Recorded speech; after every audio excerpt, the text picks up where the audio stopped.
లో షూటింగ్ చేయడం చాలా కష్టం. చాలా సార్లు స్నేక్స్ వచ్చి ముద్దుగా పలకరించి వెళ్ళేది, చాలా ముద్దుగా పలకరించి వెళ్ళేది. ఓకే, సో యాక్చువల్గా ఇది అబ్బాయిలు ఉచ్చులో పడకండి, అబ్బాయిలు జాగ్రత్త అంటే మేబీ మేల్స్ ఏదో ఫేస్ చేస్తున్న ప్రాబ్లమ్స్ని చూపించారు అని అనిపిస్తుంది. అందుకంటే ఎక్కువ మేము చెప్పలేము, ఎందుకంటే ఇలాంటి ఒక క్రైమ్ థ్రిల్లర్ కానీ సస్పెన్స్ పాయింట్తో వచ్చిన సినిమాలు ఎక్కువ స్టోరీ తెలుసుకున్న మజా ఉండదు.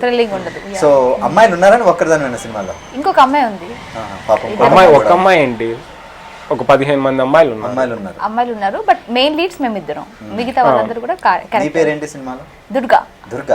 అసలు డైరెక్టర్ గారు అండి ఆ పేరు ఎందుకు పెట్టి, అసలు అమ్మాయికి దుర్గా పేరు చంపేస్తారు అనమాట. ఓకే, సో నువ్వు నీ ఎక్స్పీరియన్స్ ఏంటి? ఎందుకంటే హీరోయిన్ అనగానే స్మూత్ గా వచ్చి 4 పాటల్లో కనిపించి అలా స్టెప్లు వేసి, లేదంటే లవ్ సీన్స్ చేసి, రొమాంటిక్ సీన్స్ చేసి, ఒక గార్డెన్ లో కూర్చొని, ఇంట్లో కూర్చొని, మేబీ ఇక్కడ నేనైతే రోడ్ల మీద పరిగెట్టించి దొర్లించి రకరకాల బీభత్సంగా చేస్తుంటారు. చూడలేదు కదా, అది ఊహండి, ఊహించుకోవడం తప్ప. అన్ని చెప్పేసి అలా అనుకుంటున్నావు, ఆమె చెప్పేది ఆన్సర్ మీరు ముందే చెప్పేస్తున్నారు. సో ఇలా అయ్యి ఉండొచ్చు, నువ్వు ఎలా ఫీల్ అయ్యావు? అంటే యాక్చువల్లీ ఇందులో టోటల్ గా గ్లామరస్ గా కాదు, మొత్తం 5 డిఫరెంట్ వేరియేషన్స్ ఉంటాయి. యాక్చువల్లీ ఏంటంటే ఒక సాఫ్ట్వేర్ అమ్మాయి మంచిగా ఉంటుంది, తనకంటూ ఫ్యామిలీ ఉంటుంది, బాయ్ ఫ్రెండ్ ఉంటుంది, చాలా ముద్దుగా పెరిగిన అమ్మాయి ఉంటది, ఆ మూవీలో కూడా ఉంటది. సో ఆ అమ్మాయి ఏంటంటే లైక్ సడన్ గా ఒక ఇన్సిడెంట్ జరుగుతుంది, ఆ ఇన్సిడెంట్ వల్ల టోటల్ గా మొత్తం అప్ అండ్ డౌన్ అయిపోతుంది అనమాట. సో ఆ ఇన్సిడెంట్ తర్వాత సొసైటీని ఆ అమ్మాయి ఎలా ఫేస్ చేస్తుంది, ఆ తర్వాత తన తీసుకునే యాక్షన్సే ఇది అనమాట. ఫస్ట్ లో గ్లామరస్ గా ఉంటుంది, తర్వాత కొంచెం యునో ఫెరోషియస్ గా కనిపిస్తుంది, అన్ని కైండ్ ఆఫ్ ఎలిమెంట్స్ దాంట్లో, ఎక్స్ప్రెషన్స్ దాంట్లో చూడొచ్చు. యాక్చువల్ గా అమ్మాయిలు 7 తర్వాత గ్లామరస్ గా ఉండరండి, మేకప్ పోద్ది కదా. నేను అసలు పడుకోలేదు. 7 కి సినిమా స్టార్ట్ అవుద్ది, అప్పుడు ఆల్మోస్ట్ సగం మేకప్, పొద్దుటి మేకప్ ఎప్పుడు వేసుకుంటారు.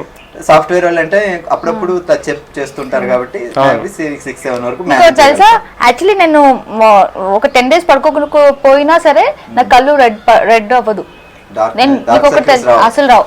యాక్చువల్లీ 2 movies నేను ఎట్ ఎ టైం చేశాను. పొద్దున్న 6 నుంచి ఈవినింగ్ వరకు ఒక మూవీ, 6 వరకు. 6 కి క్యాబ్ వచ్చేది, ఈ 6 నుంచి మార్నింగ్ 4:35 అంటే ఇంటికి వచ్చేలోపు 10 అవుతుంది. ఇప్పుడు అర్థమైంది ఎందుకు దుర్గా పెట్టారు అది.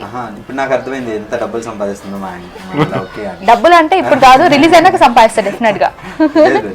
ఎందుకంటే హార్డ్ వర్క్, డెడికేషన్ ఉన్నప్పుడు డెఫినెట్ గా ఏ ఆర్టిస్ట్ అయినా పైకి వస్తాడు. థాంక్స్ భార్గవ్, గుర్తించావు. ఇన్ని సంవత్సరాలు కదన్నా గుర్తించావు.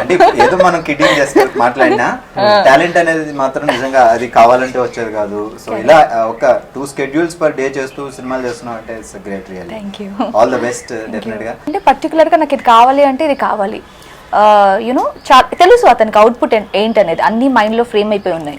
సో దట్ ఈస్ హౌ ఏదైనా చిన్న ఇది చేసినా లైక్ చాలా గట్టిగా సెట్ లో అరిసేసేవాడు అనమాట. దుర్గా కావాల్సింది ఇది కాదు ఇది అని, బయట దుర్గా కనపడాలి. ఎలా అంటే అంత ఫెరోషియస్ గా.